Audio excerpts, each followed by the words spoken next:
No, there's no sudden enlightenment. It's impossible. Why would God favor one being over another? You're going to have to go through a million lifetimes to get enlightened. But now I'm going to give it to you this life because, I don't know, I just feel like it. It doesn't work like that.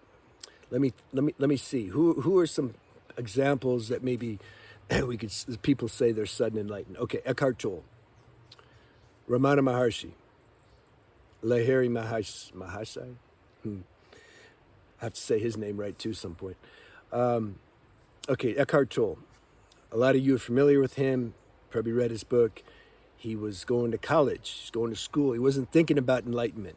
You see, this is what I'm trying to say sometimes. Don't obsess about this whole enlightenment thing. It can happen when you can trip on a banana peel. Boom. Then people tell you you're sudden enlightened. All right. He's going to school. His intellect, he's super developed intellect. So that's his karma. He likes school, likes college, and trying to figure out everything on a mental level, which is impossible. But he didn't know that at the time. But at the same time, he had this feeling something's not right, and he had depression, like severe depression, because that was the spiritual warfare that was going on inside. Spiritual tendencies were they're in the ground, they want to pop up, but the karmic lower self is like holding them down. Then that translated into experience of depression. He didn't know that. He didn't know what to do. Then grace came, and he did self-inquiry. He said, I can't live with myself anymore. And then grace had him contemplate that question. It wasn't his genius mind. Mind wouldn't even ask the question. Grace had him, because it was time. You see, when it's your time, it's your time. You can't mess it up. Know that, and it'll help you relax. And he contemplated. He said, I can't live with myself anymore. Then he said, wait a minute. I can't live with myself. Is there two of me? This is what he was contemplating.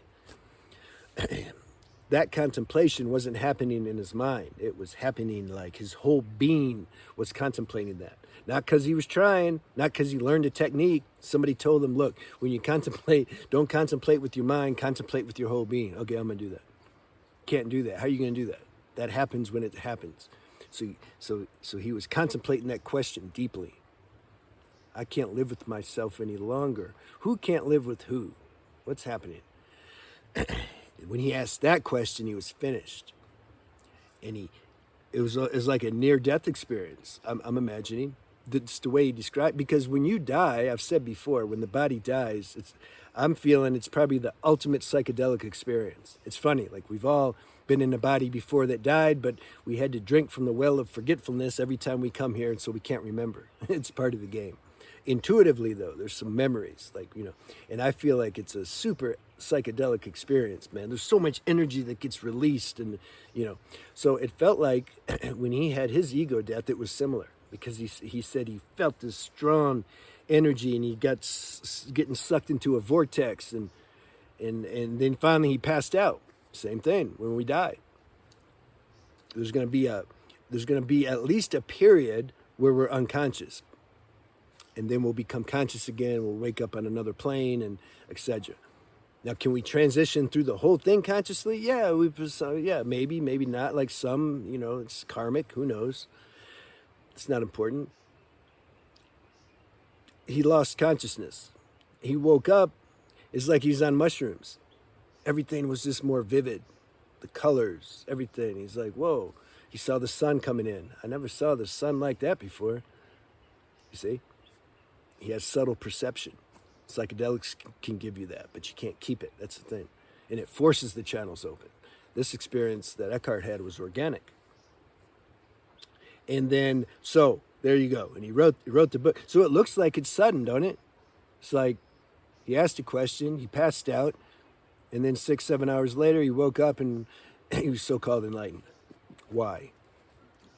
Because he'd already done this work that, like, we seem to all be doing. He did that before. Like, he's done that in previous lives. But when you're born in this body, you have to take a certain amount of collective karma, unconsciousness, in order to exist in this body. when we have that karma there, we're ignorant. That's part of the game. You can't like be enlightened from day one, the time you're born. Even if you could, nobody would like appreciate you. You just tell everybody like the non-dual-oaks, hey, nothing exists, man. Yeah, who are you gonna help?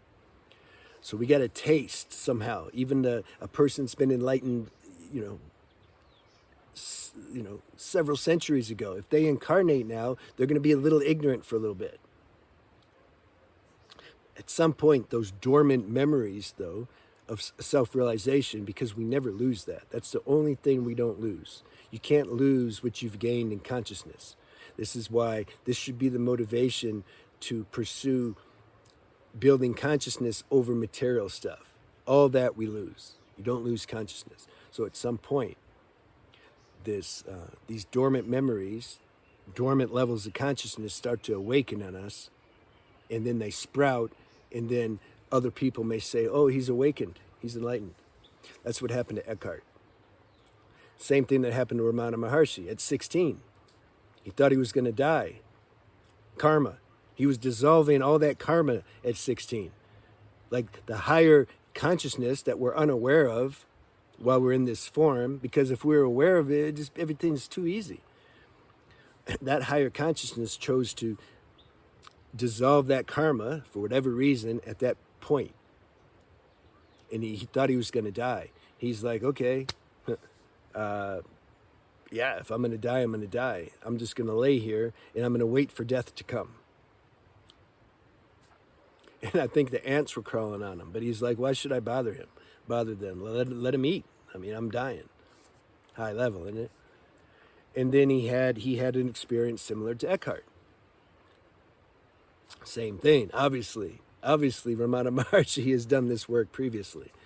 Otherwise, you don't get graced with those kind of... the individual consciousness isn't ready for that kind of blast. Like how? We couldn't attract that kind of situation. We got to like go through the grind, the evolutionary process, to where then if that happened, we could assimilate it. Same Lahiri Mahashai. He was 30 years old, I think, when he became what people call awakened. He met Babaji. Before that, he was just working. He was going to work and doing his thing. Nothing special. Wasn't radiating some strong light. He was kind of your average person.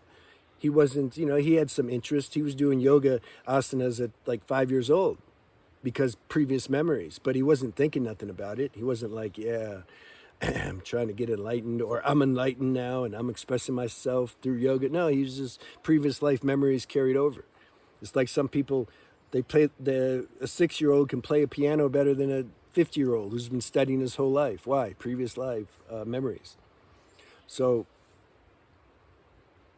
he met Babaji, though, and then it awakened his spiritual tendencies much more. And then Babaji discovered in Lahiri Mahashai that Lahiri Mahashai had a strong desire that was blocking the expression of his previous awakenedness in this life. What was the desire? It's a funny desire. He wanted to live in a gold palace and everything gold. House gold, bed gold, I don't know, cat gold maybe. Everything gold. Okay, it's a little Hollywood, the story, but whatever. Maybe we don't know the details. Maybe they were both in meditation, and then Babaji took him to this astral / causal dimension so that he could live out this desire. He could experience, and gave him a gold palace and everything. Some people take it literal, like they're sitting here in the physical plane, and then maybe Lahiri Mahashai and Babaji, they just flew off like Superman to some realm. Like, I don't think so. I think that they were already in a subtle state, and so then it was easier to navigate these other planes. So then Babaji helped Lahiri Mahashai have this experience of what it's like to live in a golden palace. And then Lahiri Mahashai was like, okay, cool, thanks. Yeah, this isn't nothing. And then his awakening was born. Okay? Again, obviously, Lahiri Mahashai has done the spiritual work in previous lives to get to the point to where he could this awakening could be expressed through him so easily. You see? So if we could see the whole string of lives, there'd be no sudden enlightenment. But because we're very limited and we're only looking at this life, then it can appear like, whoa, this person, he's just got enlightened. He just like flicked his head and it just opened up his, Sahara chakra. And now, you see, it's not like that. So you just relax. That's what we do. You relax. You try as hard as you can. You let this evolutionary process happen. But remember, self-remembering, who you are in essence isn't on any journey and it's not waking up. And you can be aware of that right now. Right now, you can be aware of that. In spite of how the body's behaving, what it's doing, there's something, your real self, that isn't involved in that show. And if you know that, what's the problem? There shouldn't be any like this restlessness. I got to get awake. I got to get awake. You see? That needs to dissolve, and then you might realize, whoa, I don't want to tell anybody, but what I truly am is beyond awake. Yeah, don't tell anybody. Don't be like the non-dual oaks. All right, see you.